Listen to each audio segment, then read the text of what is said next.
cheeks and shining eyes, clasping in her two hands the keepsake that the king himself had given her. Bernenstein had more presence of mind than I. He ran forward, got in front of both of us, and flung the door open. Then, bowing very low, he stood aside to let Rudolf pass. The street was full from end to end now, and a mighty shout of welcome rose from thousands of throats. Hats and handkerchiefs were waved in mad exultation and triumphant loyalty. The tidings of the king's escape had flashed through the city, and all were there to do him honour. They had seized some gentleman's landau and taken out the horses. The carriage stood now before the doors of the house. Rudolf had waited a moment on the threshold, lifting his hat once or twice. His face was perfectly calm, and I saw no trembling in his hands. In an instant a dozen arms took gentle hold of him and impelled him forward. He mounted into the carriage. Bernenstein and I followed with bare heads, and sat on the back seat facing him. The people were round as thick as bees, and it seemed as though we could not move without crushing somebody. Yet presently the wheels turned, and they began to drag us away at a slow walk. Rudolf kept raising his hat, bowing now to the right, now to left. But once, as he turned, his eyes met ours. In spite of what was behind and what was in front, we all three smiled. "I wish they'd go a little quicker," said Rudolf in a whisper, as he conquered his smile and turned again to acknowledge the loyal greetings of his subjects. But what did they know of any need for haste? They did not know what stood on the turn of the next few hours, nor the momentous question that pressed for instant decision. So far from hurrying, they lengthened our ride by many pauses. They kept us before the cathedral, while some ran and got the joy bells set ringing. We were stopped to receive improvised bouquets from the hands of pretty girls, and impetuous handshaking from enthusiastic loyalists. Through it all Rudolf kept his composure, and seemed to play his part with native kingliness. I heard Bernenstein whisper, "By God, we must stick to it." At last we came in sight of the palace. Here also there was a great stir. Many officers and soldiers were about. I saw the Chancellor's carriage standing near the portico, and a dozen other handsome equipages were waiting till they could approach. Our human horses drew us slowly up to the entrance. Helsing was on the steps and ran down to the carriage, greeting the king with passionate fervour. The shouts of the crowd grew louder still. But suddenly a stillness fell on them. It lasted but an instant, and was the prelude to a deafening roar. I was looking at Rudolf, and saw his head turn suddenly and his eyes grow bright. I looked where his eyes had gone.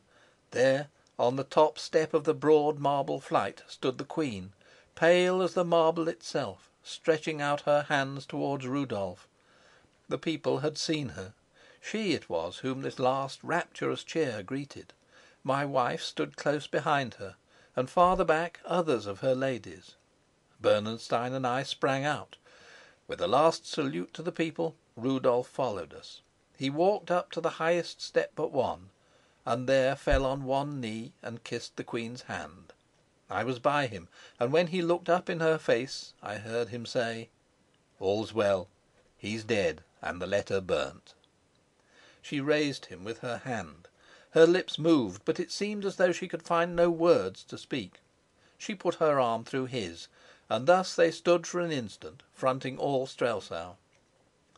Again the cheers rang out, and young Bernenstein sprang forward, waving his helmet and crying like a man possessed, "God save the king!"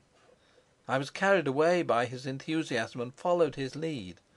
All the people took up the cry with boundless fervour, and thus we all, high and low in Strelsau that afternoon, hailed Mr. Rassendyll for our king.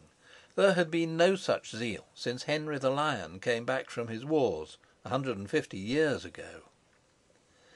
"And yet," observed old Helsing at my elbow, "agitators say there is no enthusiasm for the House of Elphberg." He took a pinch of snuff in scornful satisfaction. Young Bernenstein interrupted his cheering with a short laugh, but fell to his task again in a moment. I had recovered my senses by now, and stood panting, looking down on the crowd. It was growing dusk, and the faces became blurred into a white sea.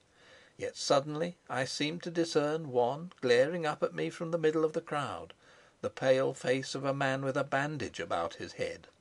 I caught Bernenstein's arm and whispered, "Bauer," pointing with my finger where the face was. But even as I pointed it was gone. Though it seemed impossible for a man to move in that press, yet it was gone.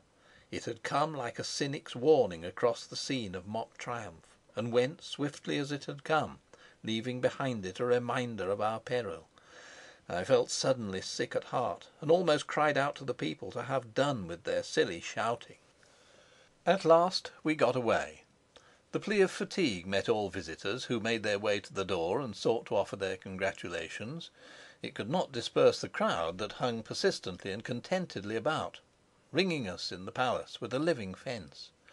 We still heard their jests and cheers when we were alone in the small saloon that opens on the gardens.